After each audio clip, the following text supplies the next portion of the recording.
தமிழக வெற்றி கழகத்தின் தலைவருமான விஜய் அவரோட முதல் பிரச்சாரத்தை திருச்சியில இருந்து ஸ்டார்ட் பண்ண இருக்காரு. காவல்துறை திருச்சியில இருக்கக்கூடிய மரக்கடை பக்கத்துல ஒரு எம்ஜிஆர் சிலை இருக்கு, அங்க இருந்து உங்களோட பிரச்சாரத்தை ஸ்டார்ட் பண்ணலாம் அப்படின்னு சொல்லி இருந்தாங்க.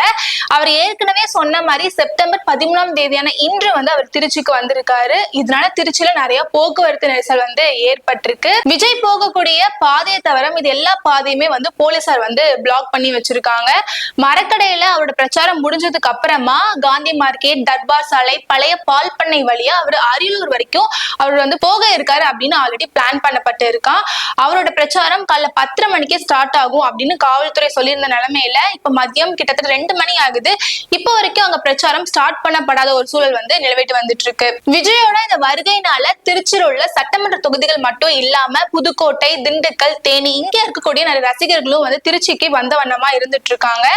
விஜயோட வாகனத்தை 5 வாகனங்கள் தான் பின்தொடரணும் அப்படின்னு காவல்துறை உத்தரவிட்டு இருந்தாங்க. இருந்தாலும் 5000 வாகனங்கள் விஜயோட கார் பின்னாடி பின்தொடருது அப்படின்னு சொல்லப்படுது. இதற்கிடையில தான் விஜய் அவரோட முதல் பிரச்சாரத்தை திருச்சியில இருந்து பேச ஆரம்பிப்பாரு மக்கள் கிட்ட அப்படின்னு பெரிதும் எதிர்பார்க்கப்பட்டு வந்துட்டு இருக்கு.